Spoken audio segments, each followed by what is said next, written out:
morning, Flint Hill family, and welcome to February the 1st, 2021. And welcome to Flint Hill. We're glad you're here with us today. Boys and girls, we miss you, and we can't wait to see you real soon.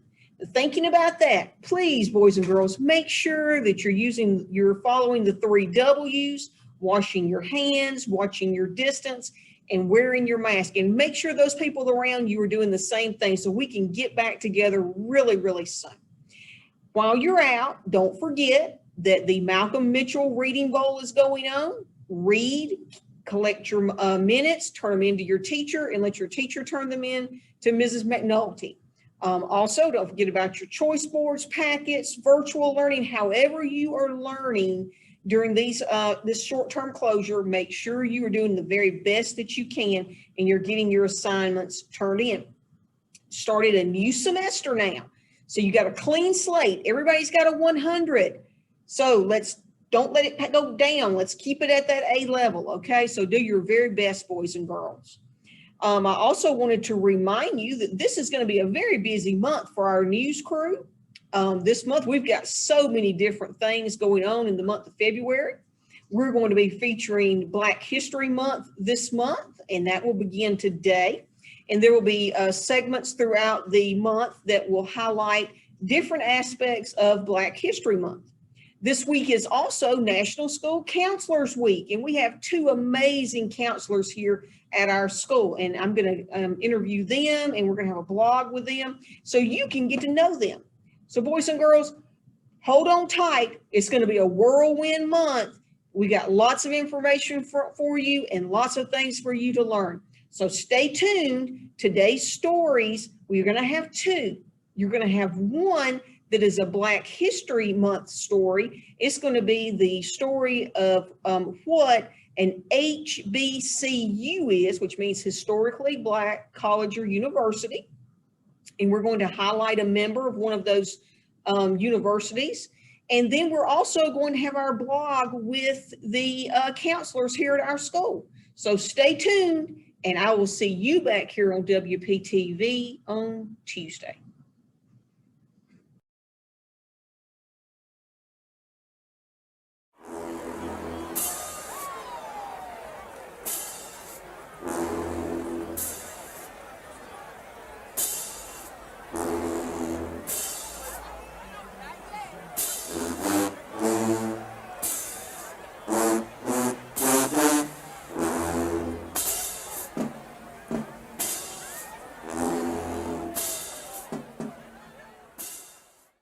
Historically Black colleges and universities, more frequently referred to as HBCUs, are institutions of higher learning that were established with the purpose of educating and training African Americans. HBCUs exist because of the historical and present-day exclusion, segregation, and racism in the United States. Quaker Richard Humphreys bequeathed $10,000, 1/10 of his estate, to establish a school for the descendants of the African race. It was in 1829 when Humphreys changed his will to include this bequest. He made the change after the race riots occurred in Philadelphia, Pennsylvania. The first HBCU was founded as the African Institute in February of 1837. In April of that year, the African Institute was renamed the Institute for Colored Youth, and in 1913, the name Cheney became associated with the university. Following the end of the Civil War and the abolition of slavery as it was previously known, HBCUs were founded throughout the South with support from the Freedmen's Bureau. Prior to the establishment of HBCUs, previously enslaved African Americans had no options for higher education, as African Americans were routinely denied admission to traditionally white institutions. Presently, HBCUs continue to lift and shift. HBCUs are responsible for 1/4 of all African American STEM graduates, more than 50% of the nation's African American public school teachers, and 70% of African American dentists and physicians earn degrees at HBCUs. There are over 100 HBCUs across 20 states. There are 14 HBCUs in Alabama, making it the state with the highest number of HBCUs. Thank you for joining us at Power, Academic Strength, and Conditioning. Be sure to join us every first Friday as we highlight an HBCU. Like and subscribe so you don't miss out. Let us know, what HBCU would you like to see us highlight? comment below.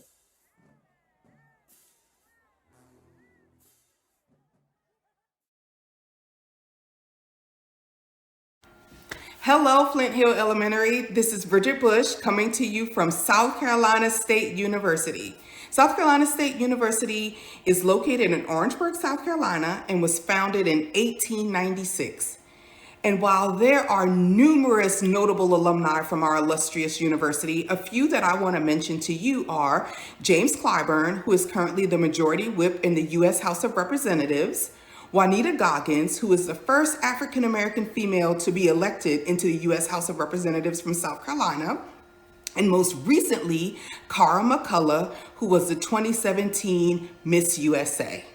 As for myself, I am a vice president of account services at a very prominent advertising agency here in Atlanta. I hope you guys find out all that you can about Black history and Black figures to help support you in learning more about Black culture. Go Bulldogs!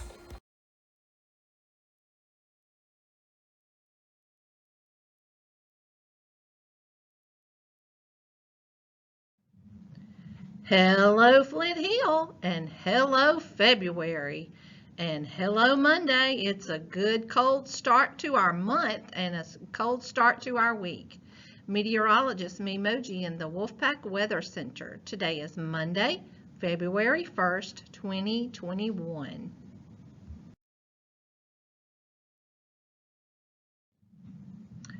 Temperatures certainly dropped down for today, high of only 43 degrees after the cool front moved through behind the rain. Tonight's low dropping down below freezing again at 28 degrees.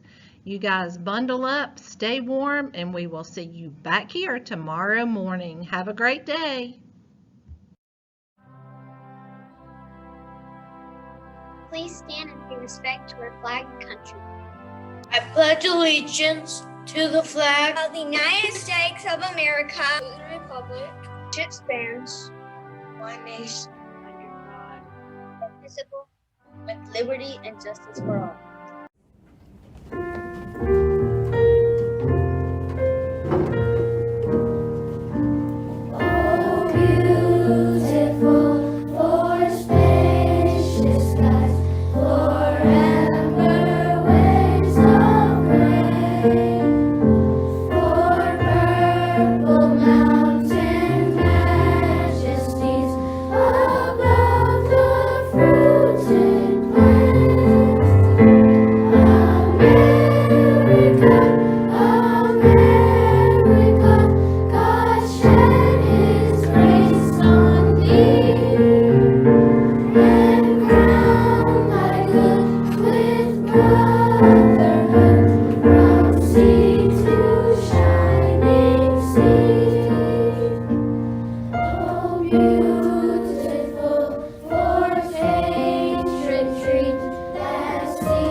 Welcome back, boys and girls. And today we're going to be talking to our two school counselors because this is a special week in February called National School Counselors Week. And we do appreciate our counselors here at Flint Hill.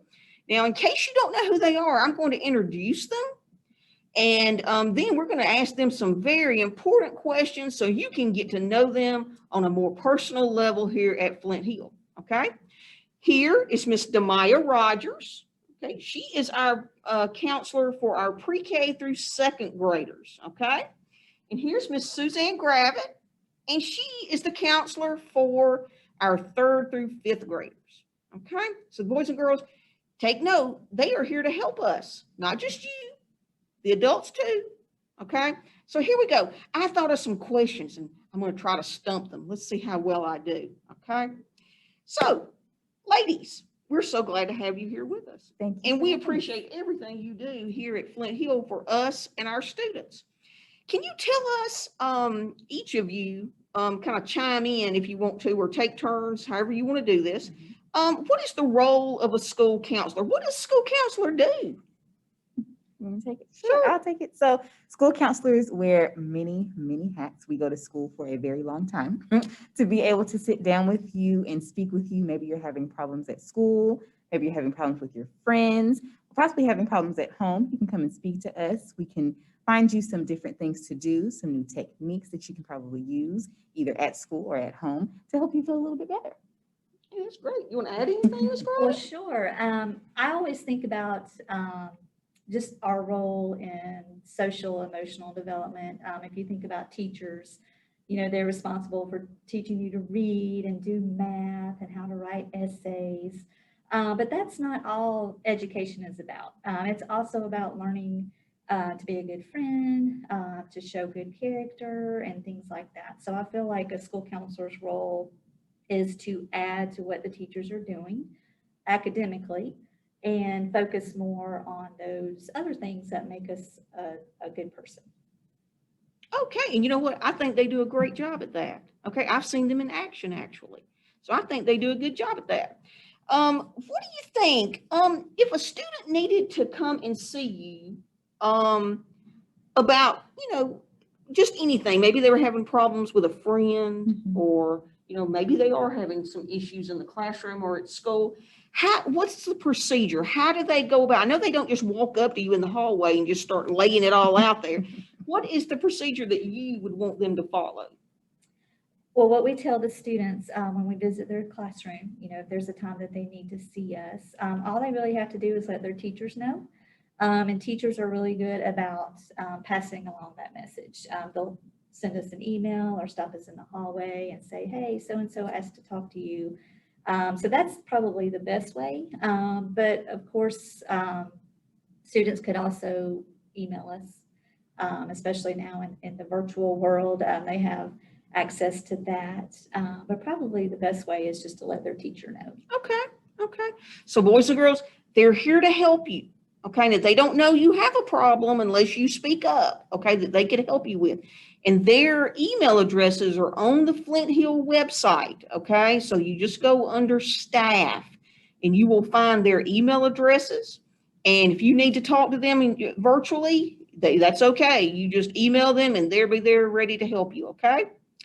Tell us this, when we come back into in-person learning, where exactly are you guys located?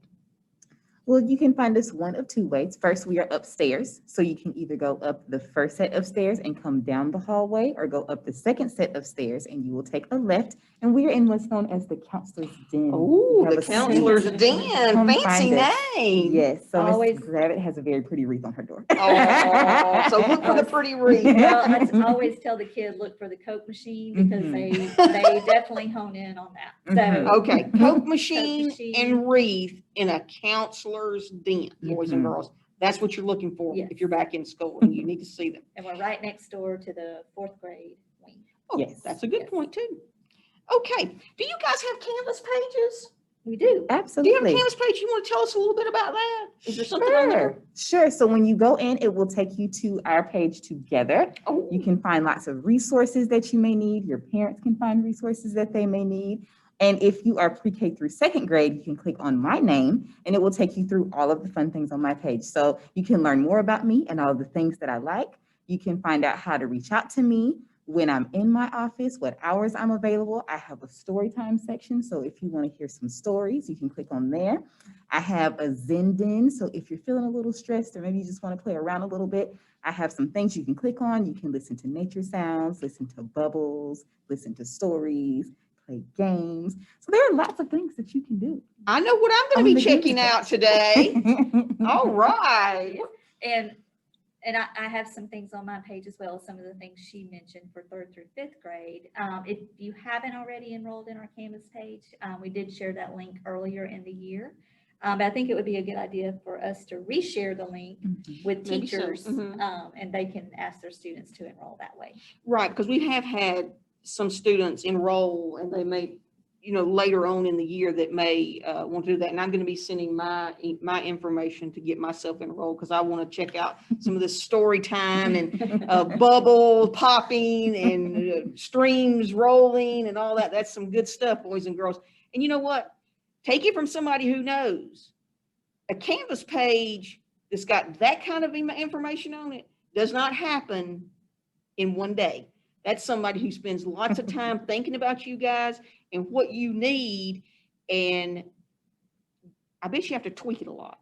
A little bit. Yeah. Okay. So there's a lot of tweaking going on in that. Okay. So these ladies got it going on. Okay. Let's see. What about this? Tell us something, each one of you, tell us something that you enjoy about being a school counselor. There's lots of things. I would say my favorite thing is to do classroom guidance lessons because that gives me access to all the kids. And I get to teach a lot of fun lessons on those things that I mentioned earlier, like how to show good character, how to be a good friend, how to resolve conflicts. So I like it because, as I said, I get access to everybody. But I also like working with students one-on-one, just getting to know them on a personal level, their likes, their dislikes. And I enjoy teaching them how to problem solve. Oh yeah, problem solving is a big thing. Adults need that skill also. So these are not just skills for little people. Okay, these are skills that everyone needs. Okay. So what about you, Miss Rogers? What do you enjoy? Oh, I love to watch my students grow. So as an elementary school counselor, we are with our students the longest. We get to have you for sometimes 6 years, maybe 7 if we have you in pre-K. When you go to middle school and high school, you're only there for 3 or 4 years, but elementary school counselors get to stay with you the longest and we get to watch you grow the most. So I like watching you start from pre-K when you're maybe like 2 feet tall, and then by the time you get to 5th grade, you're taller than Miss Rogers. So it's really fun to watch you grow socially, emotionally, the friends you make, the lessons you learn, and sometimes you come back and you tell me the things that I didn't even know. So isn't that awesome when it's they great. do that? I love it. It comes full circle. It is great, guys. It is great. They are great people for you to work with. Okay, this one I might try to stump them on. If you had one piece of advice that you could give a student, and I'm just going to say, let's just pick on 5th grade. Okay. If you could give a 5th grader one piece of advice, what would that be? Mine would be to love yourself, always be kind, and always do your best. Oh, I love it. I like that. Mine would be enjoy being a kid while you can. Love Embrace every aspect of it. Play the video games, take your naps. Definitely take your naps. Eat your vegetables and just enjoy being young and having very limited responsibilities. Oh, I love that. That is some awesome stuff. We didn't even rehearse that. I love it. I love podcast. Okay, now I know this is the question you have all been waiting for. You ready? Miss Rogers. Yes. What is your favorite color? Blue. Any shade of blue. I love it. Miss Gravett. Teal. I'm really Teal. into teal right now. We have a blue and we have a teal. That's why we work. That's why they work. That's right. That's right. And I bet if we research that, blue and teal kind of comes. Look here, blue and teal. I'm in the middle. Okay, boys and girls. I hope you have enjoyed this as much as I have. They've given you some wonderful advice. Love yourself. Be a kid. Enjoy life. Respect each other. We love you here at Flint Hill, and we will see you back tomorrow.